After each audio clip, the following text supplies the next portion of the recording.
Continuamos esta mañana con la serie Operación Ártico y me alegra ver de nuevo algunas personas que nos visitaron el domingo pasado. Por primera vez estuvieron acá y hoy les vuelvo a ver, eso es muy grato.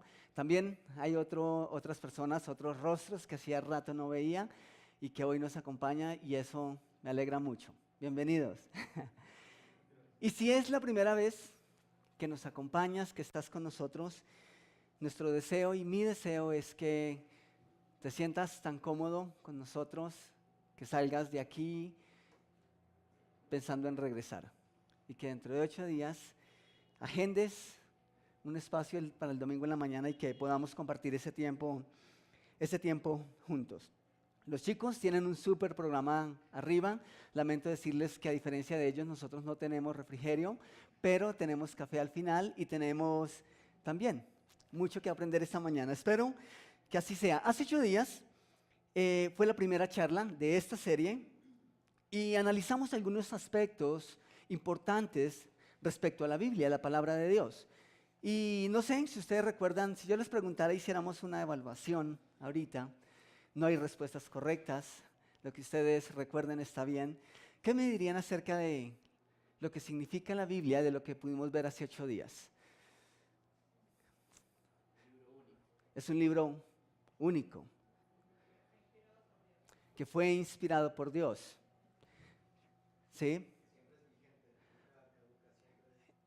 Eso me encanta, no pasa de moda, no es una moda. Así que siempre está vigente.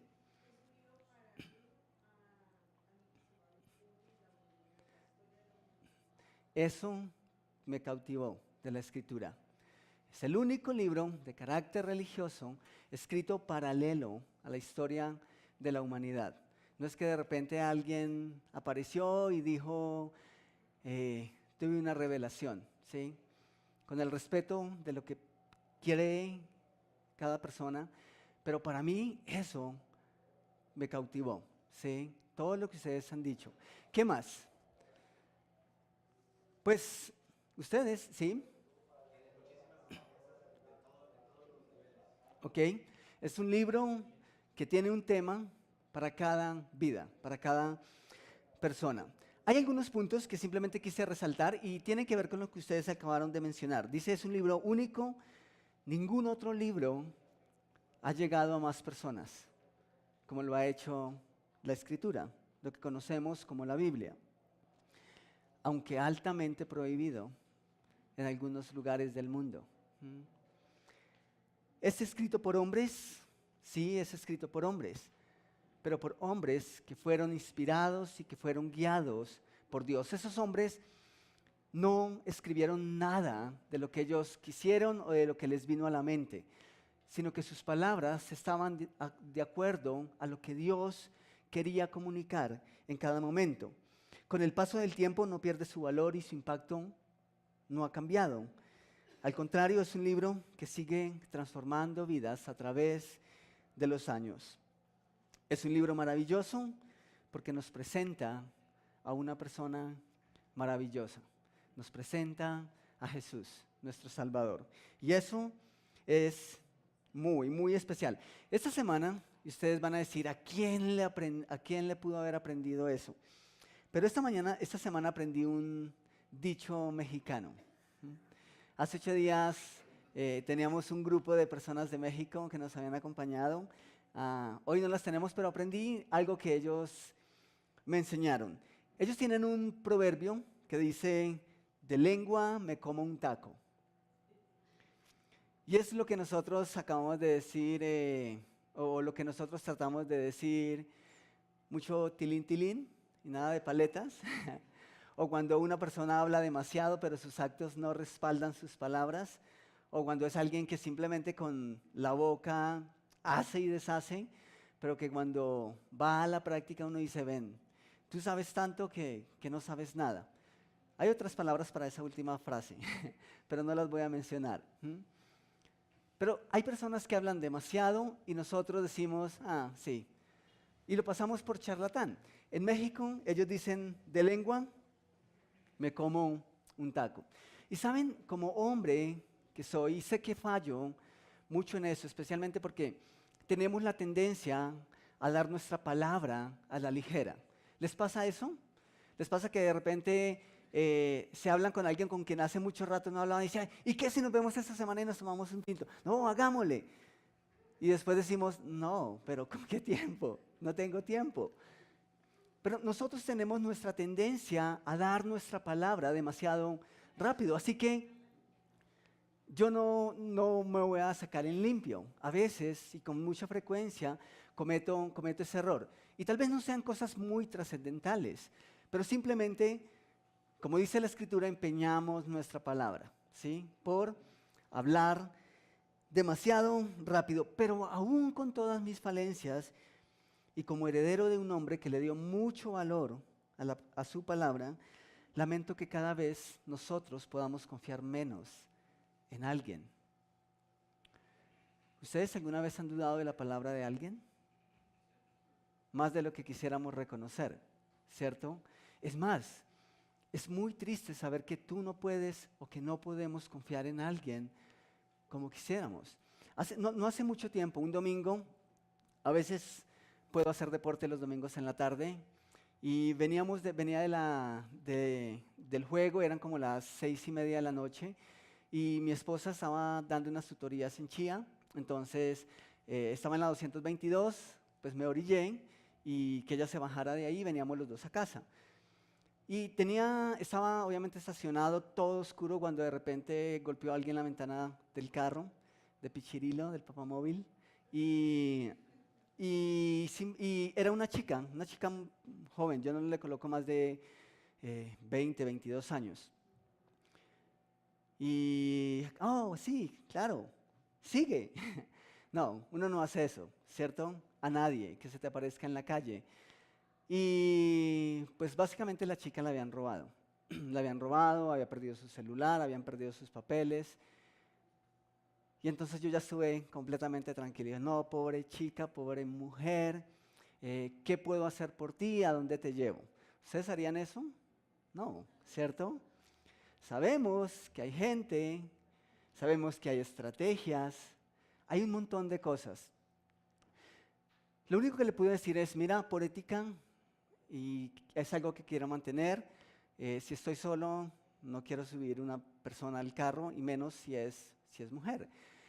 Lo que sí puedo hacer es que puedo quedarme aquí y puedo acompañarte.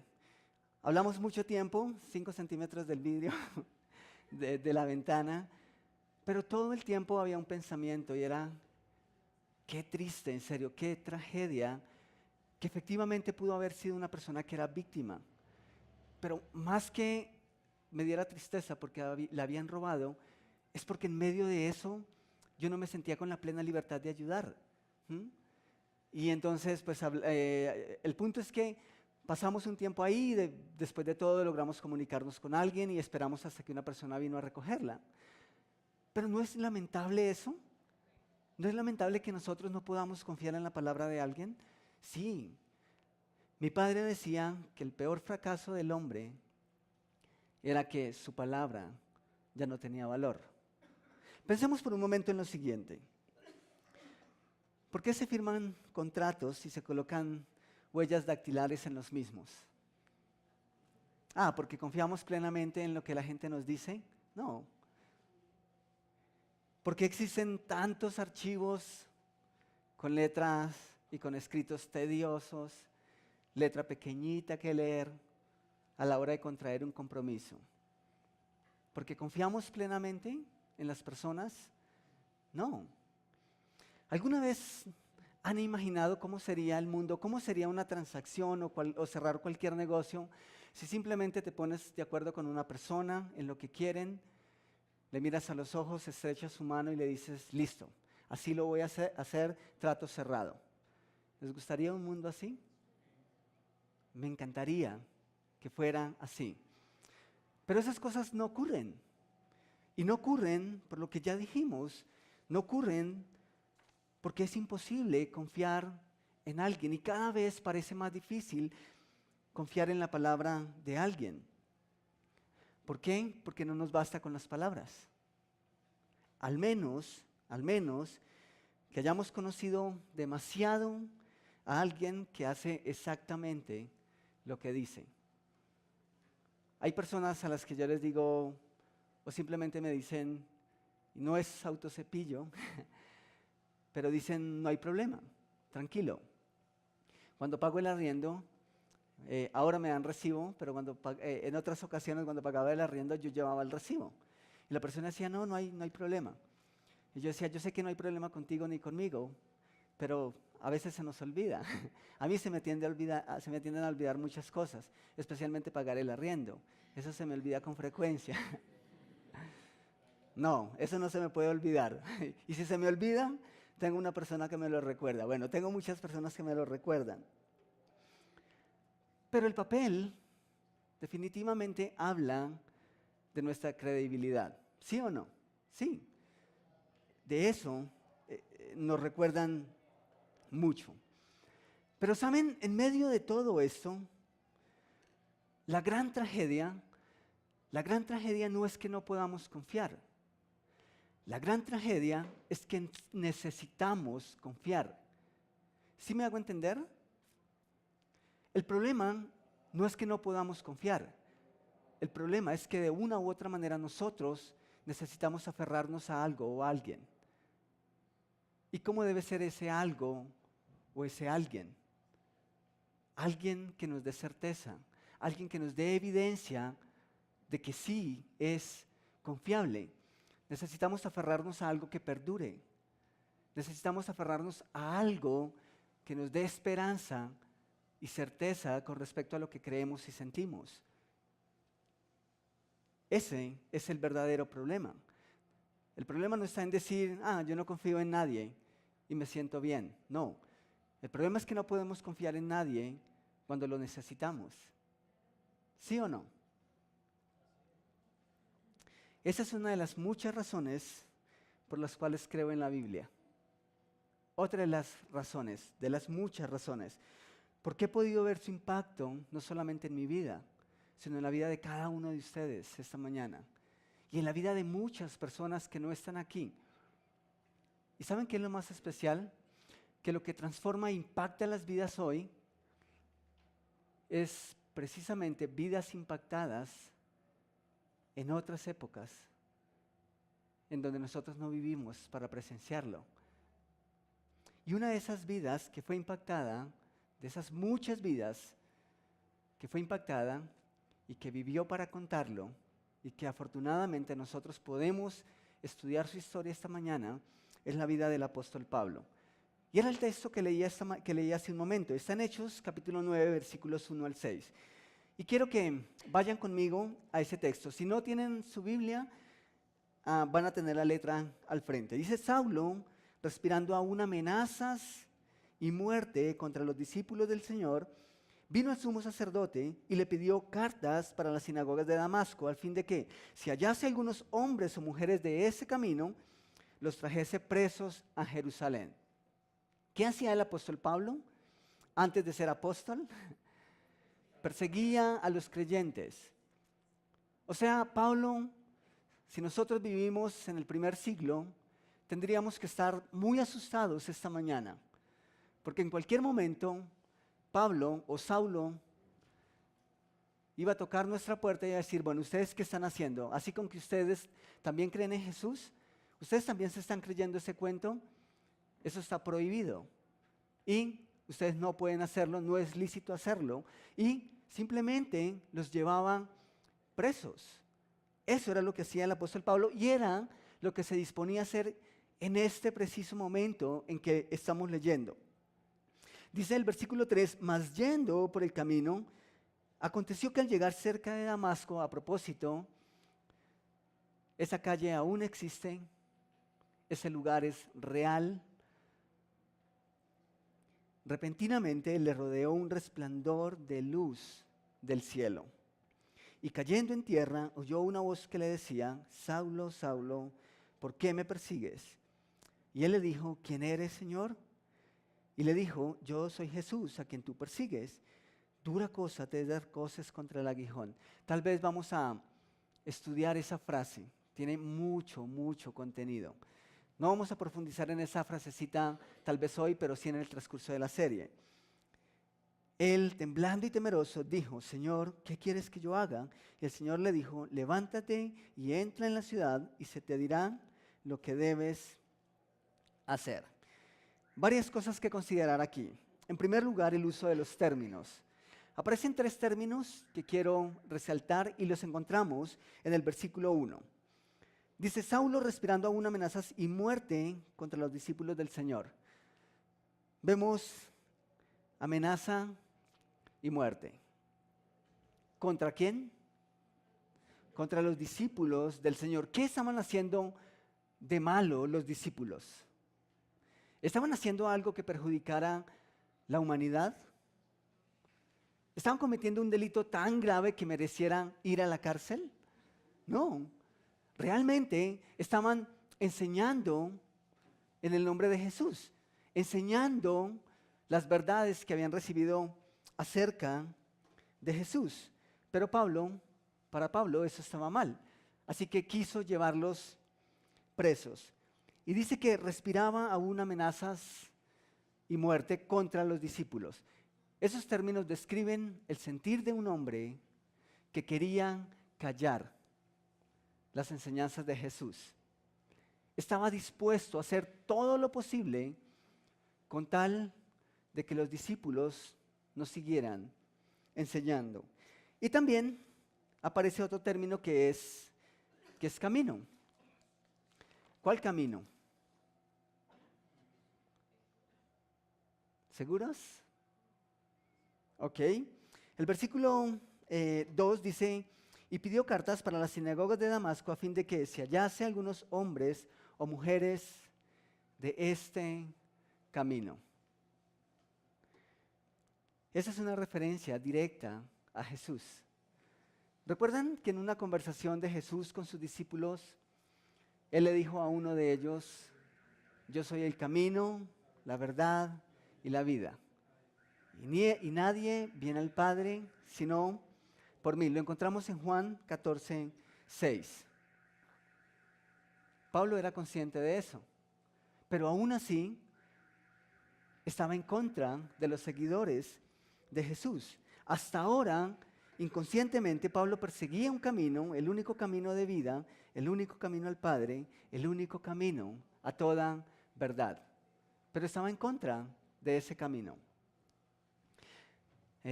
Aprendí hace unos años de la experiencia que tuvo una persona en la iglesia.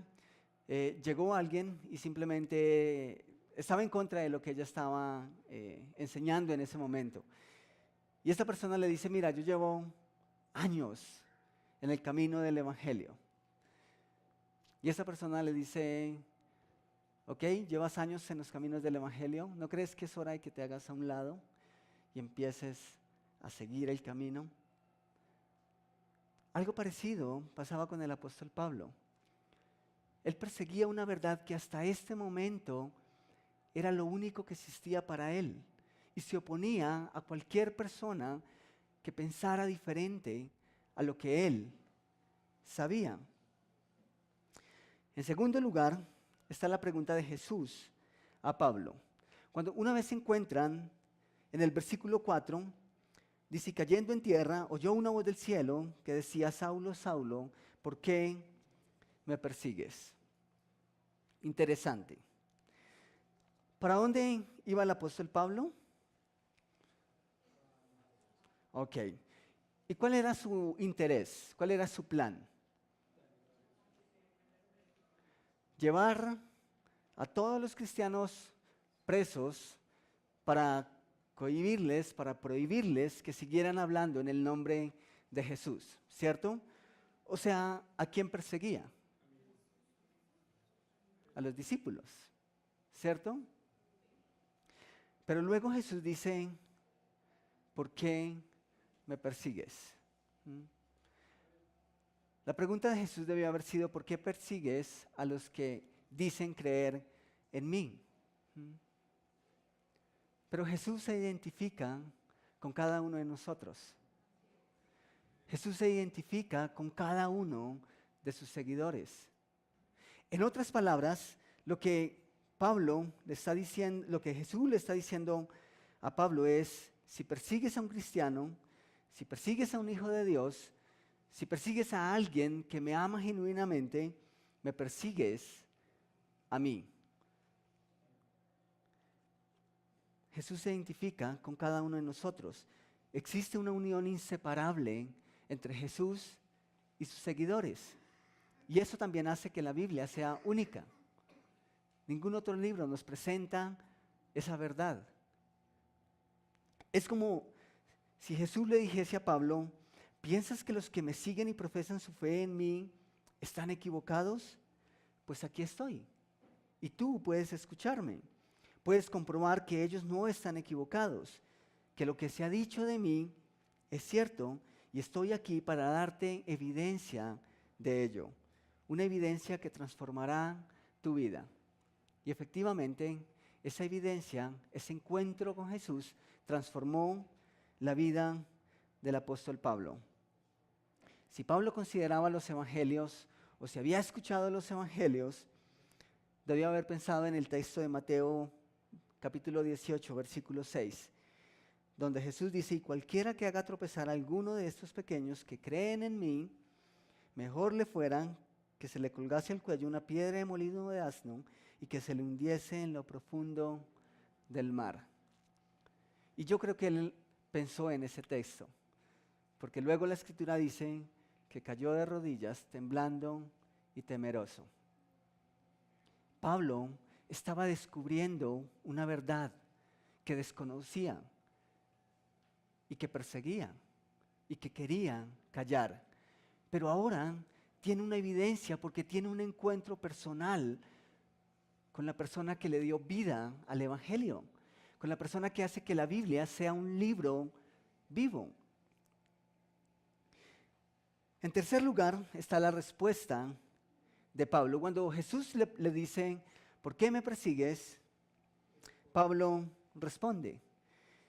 ¿Cuál es la respuesta de Pablo? ¿Quién eres, Señor? Es como cuando ustedes están o cuando estamos solos en casa, pero esperamos a mamá o esperamos al hermano y escuchamos la puerta tarde de la noche. Y si nosotros esperamos a alguien, decimos: ¿quién eres, mamá? ¿Cierto? Pero si no esperamos a nadie, ¿qué decimos? ¿Quién eres? ¿Quién anda ahí? Como en las películas. Pero ¿no les dice eso acerca de lo que había en el corazón y la mente del apóstol Pablo? ¿Quién eres, Señor? ¿Por qué Pablo hace esa relación? Pablo era creyente, Pablo era un hombre de fe, pero Pablo necesitaba una evidencia. Hasta entonces, lo único que existía para el apóstol Pablo era la ley y se oponía a los evangelios.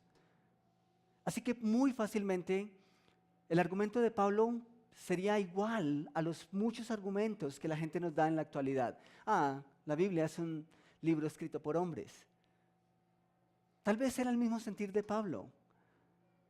Pero cuando Pablo tiene un encuentro personal con Jesús, se encuentra directamente con la persona de quien hablaban los evangelios. Es una evidencia que transformó la vida del apóstol Pablo y que puede transformar la vida de cualquier ser, de cualquier persona que se atreva a creer que la Escritura es la palabra de Dios. Dice: ¿quién eres, Señor? Y Jesús le dice: soy yo a quien tú persigues. Y me persigues porque no me has conocido. Esa era la realidad de Pablo. Pablo perseguía a Jesús porque no le conocía de una manera personal, de una manera real. Tal vez, como hablábamos hace 8 días, a través de la experiencia de Job, tal vez lo que Pablo había escuchado de Jesús era lo que otras personas decían, pero ahora tuvo una evidencia ¿Y por qué ese encuentro fue tan transformador para el apóstol Pablo? Por eso mismo. Porque ahora descubrió que la Biblia es un libro vivo porque nos comunica a una persona viva. Eso es espectacular. Imagino que ustedes son amantes de los buenos libros, ¿sí? Y tienen algunos autores en mente. Cuando piensan en literatura cristiana, puedo saber algunos de ustedes que prefieren unos autores por encima de otros.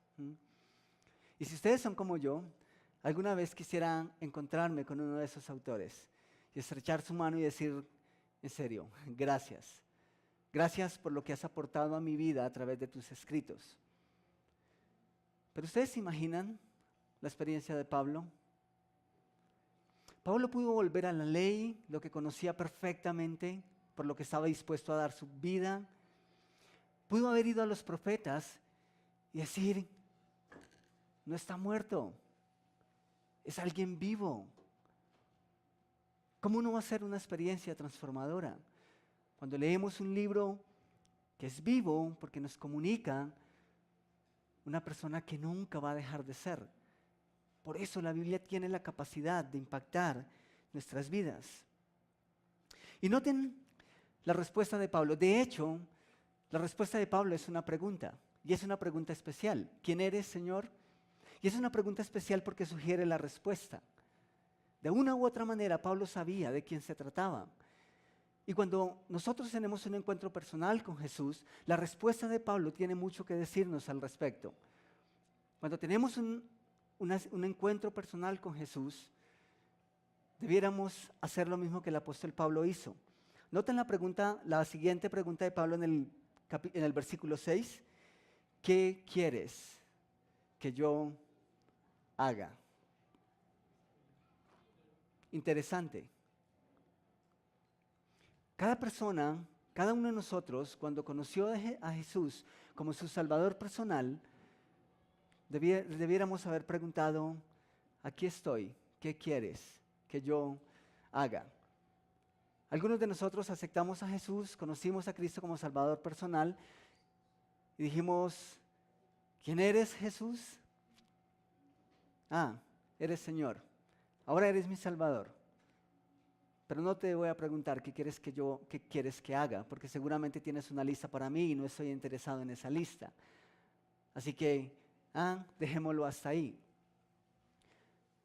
Pero Pablo nos recuerda que cada uno de nosotros, sin importar los meses, años, días que lleves de ser creyente, la pregunta de cada uno de nosotros para Jesús debiera ser la misma. ¿Qué quieres que yo haga? Pablo dice,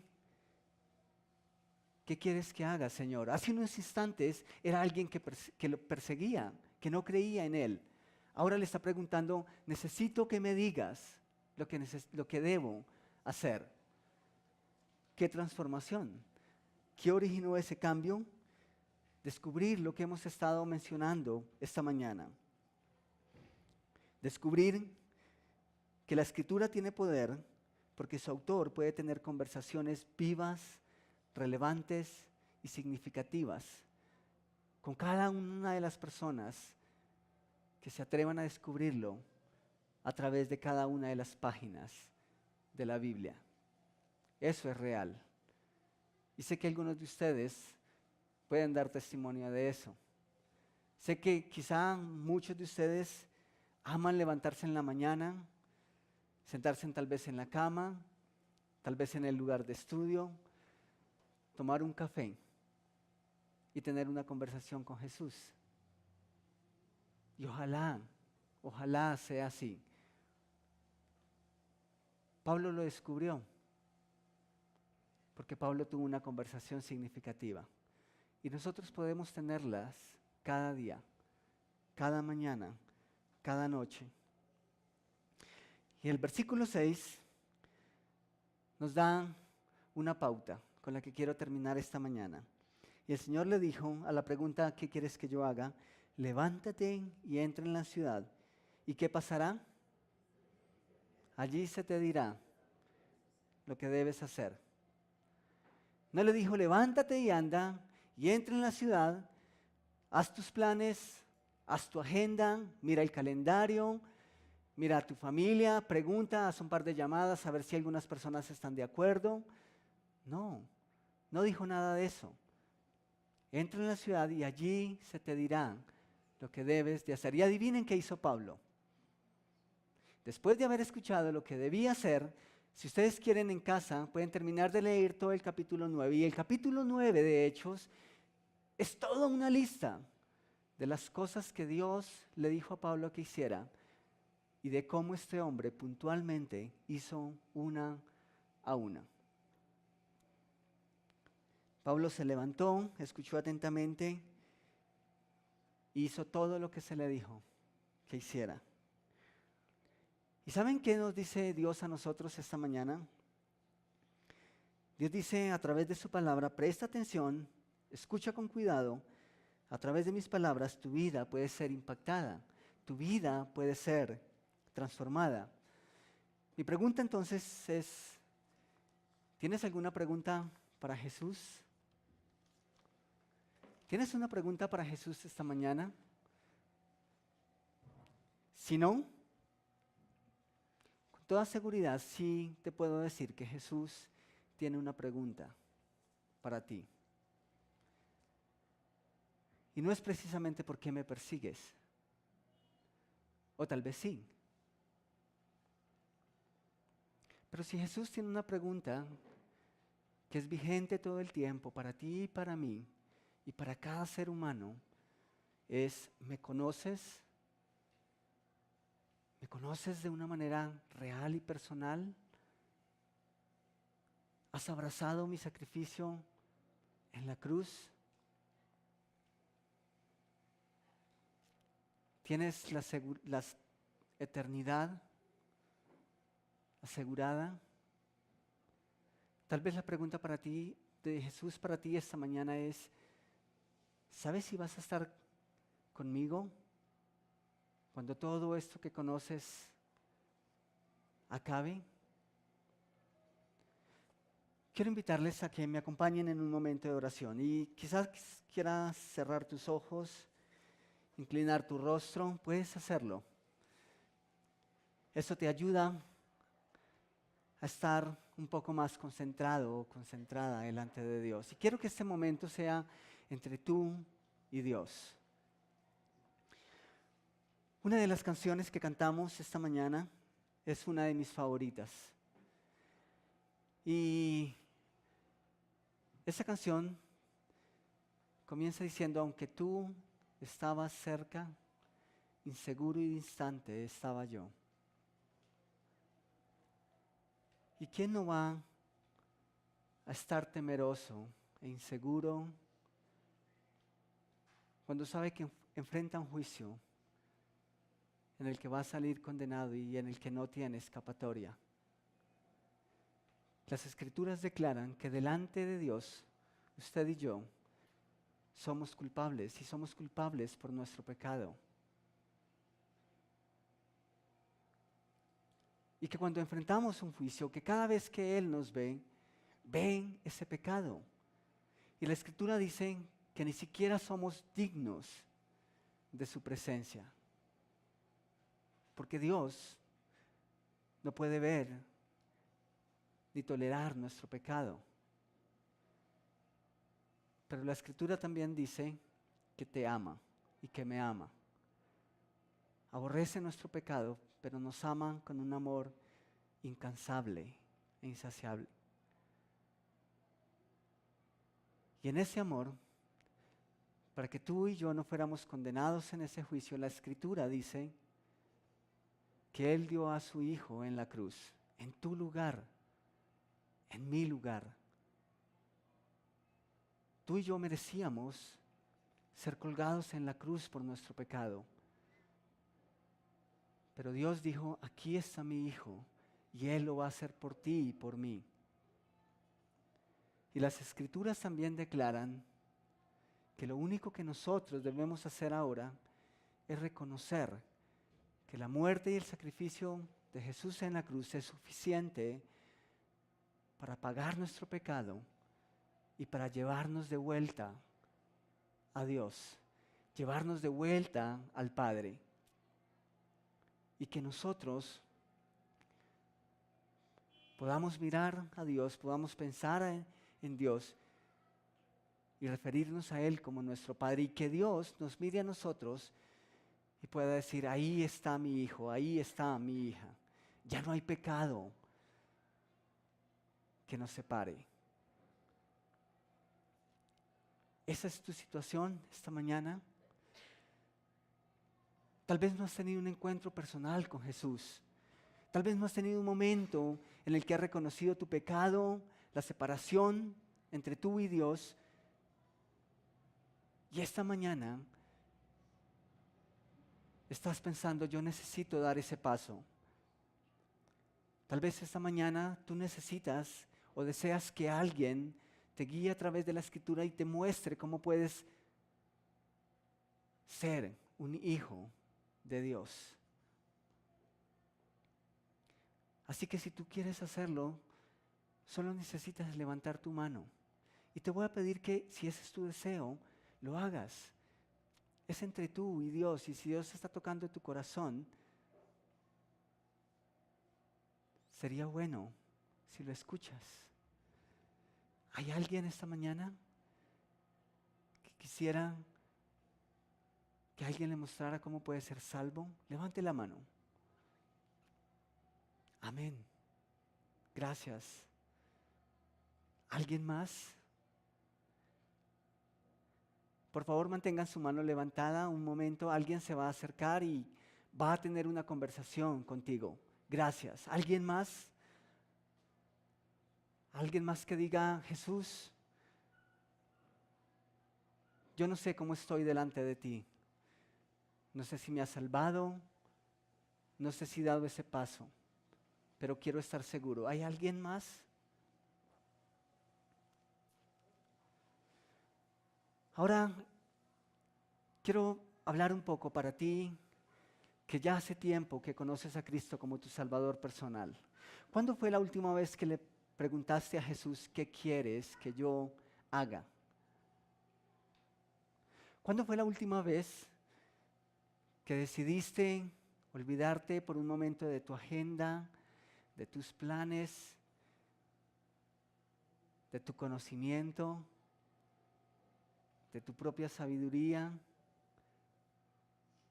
y dijiste: Jesús, ¿qué quieres que yo haga? ¿Cuándo fue la última vez que lo hiciste? Tal vez esta mañana puedas hacerlo, y quiero invitarte a que lo hagas. Y no que lo hagas ahora solamente, sino que esa puede ser una pregunta para Jesús, para Dios, cada vez que recibimos un nuevo día. Jesús, ¿qué quieres que yo haga? Hazle esa pregunta a Jesús ahora, y quizá Él te diga: bueno, pues ve a mi escritura, tomemos un tiempo juntos y allí vas a descubrir todo lo que quiero que hagas. Padre, ¿qué quieres que yo haga? Te ruego que me des el tacto,